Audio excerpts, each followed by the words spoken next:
Look, let's be real here. What do you think is actually riskier? Continuing to drift through a dead calm while the horizon is clear, or finally deciding to leap into the unknown where your potential is hiding? I grew up convinced that the ultimate virtue was having a will of iron. We were all taught to be like tanks, stay still, endure, and if you fall, dust yourself off and keep charging. Sounds heroic, right? But there's a systemic glitch in that kind of heroism. If you just mechanically jump back up after every blow, you're doomed. You'll keep stepping on the same damn rake for eternity. You know what actually takes the most courage? Hitting the pause button, telling yourself, all right, stop. I'm stepping out of the race for a lap. Let everyone else run past me, I don't care. I need to figure out why the hell I keep slamming my forehead against the same wall in the same hallway. Why do relationships always fall apart following the exact same script? Why does the project stall at the same stage it did a year ago? In nature, there's a time to sow and a time to reap. There's a time for the sprint and a time for the silence. Ignoring that is like trying to pick a fight with the laws of physics. Look, I'm in a position now where I can afford to philosophize. I can say, hey man, sacrifice comfort today for freedom tomorrow. Do it for your kids' future. And I won't apologize for that. But I totally get the guy who's at rock bottom right now thinking, Matthew, easy for you to talk. I need to find rent money by midnight and somehow feed my family. You're teaching me to invest in the future when I don't even have the resources to survive the night. I don't see anything past tomorrow's breakfast. And yet, here's the paradox. If you don't have an internal compass, you'll never climb out of that pit. Hope isn't a magic wand. It doesn't guarantee salvation, but it is your only shot. And what if there's just a void ahead? What if there's nothing over the horizon? Honestly, I don't know. But I'm sure of one thing. The absence of belief in anything is the fastest way to rot while you're still alive. Even if you find the tiniest reason to look forward to tomorrow, your now instantly changes color. If you're going to do something, give it everything you've got. Either you're in or don't bother. Your words have to be worth your actions. Don't just dip a toe where you need to dive in head first. Weigh it all out on the shore, but when the time comes, jump.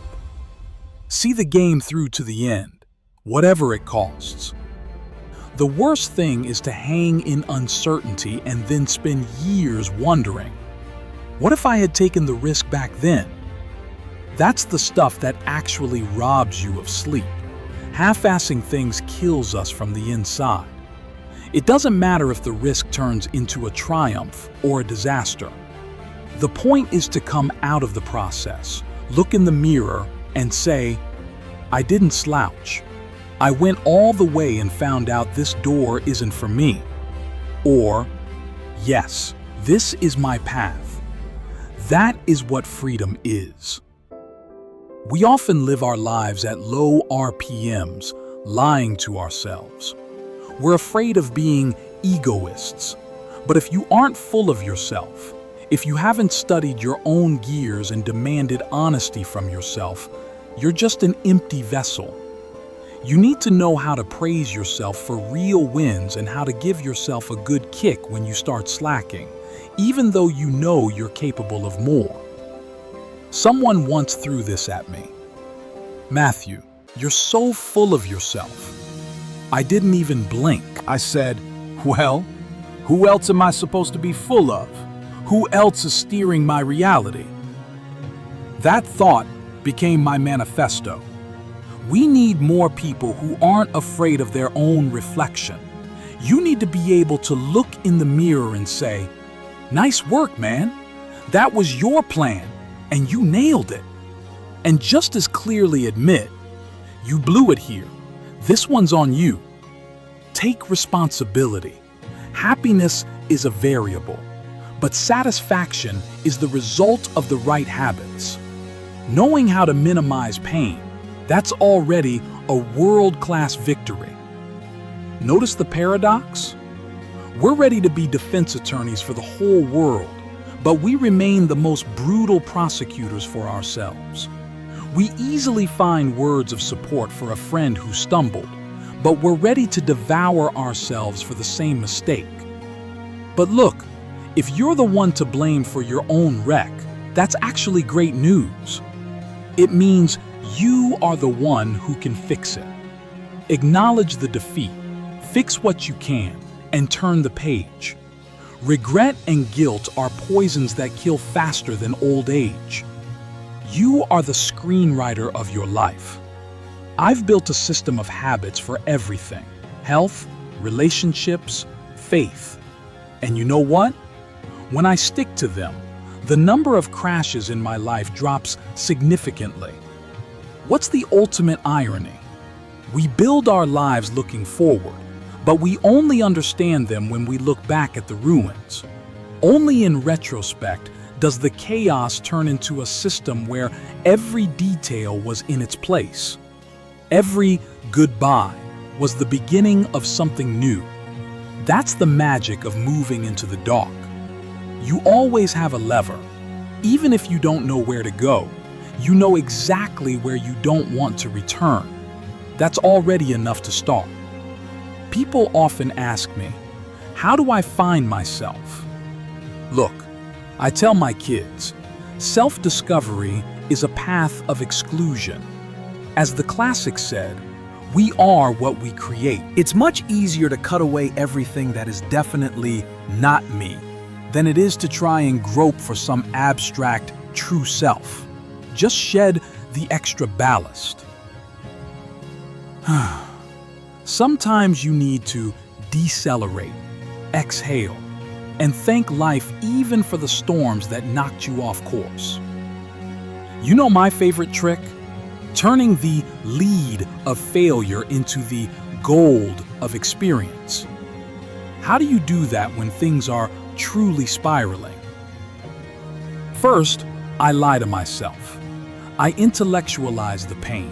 I repeat the mantra, "This too shall pass," even though in the moment it sounds like a joke. When you're at zero and every sensor is glowing red, you don't give a damn about philosophy. But somewhere deep inside, there's this irrational confidence that this isn't the end. And if it is, then so be it. That realization instantly lowers the drama. I don't like riling myself up over nothing. When I'm in pain, I live it. I can be unbearable. I lose sleep. I wrestle with shadows. My first reaction to any blow is, "Matthew, where did you mess up?" Doing a post-game analysis at rock bottom is the best survival mechanism there is. Usually, people only start digging into themselves when everything is falling apart. But I realized something. You need to take your success apart by the screws too. Why did it work this time? I noticed that during my peak periods, I was more attentive to detail. I valued what I had, and I took nothing for granted. Success has its own laws. It's not random. Record those moments so you know how to get back into that state. Celebrate the wins, but remember, tomorrow there's a new mountain. And the main piece of advice: finally start following your own damn advice. We're all obsessed with how to live longer, but we forgot about living deeper. I'm not against longevity, but why do I need 100 years of gray? If we lose the zest for life in the pursuit of an extra decade, that arithmetic is worthless. Real success is when the quality of every year justifies the time spent. I don't crave death. I'll fight for life until my last breath, but I accept the finale. To me, it's not a period. It's more like an ellipsis. For those in trouble right now, tomorrow is a cold comfort. Faith and religion are there precisely to give meaning to those whose suffering here is unbearable. It's hope for tomorrow when today didn't go your way. And even if there's nothing on the other side, faith here and now makes your path easier. Let's step into the world of dreams for a minute. Art is just a projection of our ideals. It's a search for beauty between the lines, beyond logic. It's that beginner's mind we had as kids before we got coated in cynicism. We have to believe these ideals are reachable. I started as a fan of pure persistence, but life taught me. Sometimes you need to let others pass you, just so you can study your own mistakes. There's nothing scarier than committing the same sins, repenting, and then walking right back to the same spot. That is a hell we build ourselves. Nightmares end in the morning, but daymares, that's when you wake up and your personal hell continues. If you're constantly betraying yourself, burning bridges, and breaking oaths, one day you'll find you have nowhere to go. And more importantly, you'll stop believing in yourself. That is the true default of the soul. There was a time in my life when I was stuck in the role of the romantic comedy lead. Cozy, gilded cage, mountains of money. I could have lived like that for decades, but inside, everything was aching. My real life was full of passion and discovery, but the work felt like bland chewing gum. So I decided, if I can't do what resonates with my soul, I won't do anything. It was a massive risk. I voluntarily wrote myself a ticket to nowhere. Friends were calling me crazy when I turned down a check for $14.5 million. But I had my family's support and internal clarity. I went quiet for 2 years. I vanished from the radar, and it worked. My absence created a deficit. I became new territory for serious directors. The risk paid off because the truth was behind it. Many place work above life. Don't fall for that. It's an illusion. My script flipped when I realized creativity is just a continuation of my internal journey, not a replacement for it. Confidence grows from experience. You try, you mess up, you find your rhythm. And when it all aligns, it gives you the strength to keep going. Don't confuse detachment with not giving a damn. Live everything at 100%, but don't let external things define who you are. Your essence has to be internal. Remember, time is your ally. Don't try to outrun it in this insane chase for productivity. We live in the age of AI. Info is available instantly. We've become faster, but have we become any wiser? The soul gets lost in the stream of digits. Facts without context are just noise. Remember what a legendary coach once said: be quick, but never hurry. In a rush, you miss all the best parts. Life isn't a marathon, it's a dance. Time isn't the enemy, and even death isn't the enemy. We don't know how much we have left, so it's not how much that matters, but the rhythm in which we spend it. AI can give you facts, but it won't give you meaning. Look for the rhyme in your life. Look for the melody behind the data.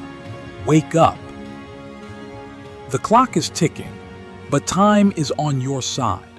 Move in time, right now.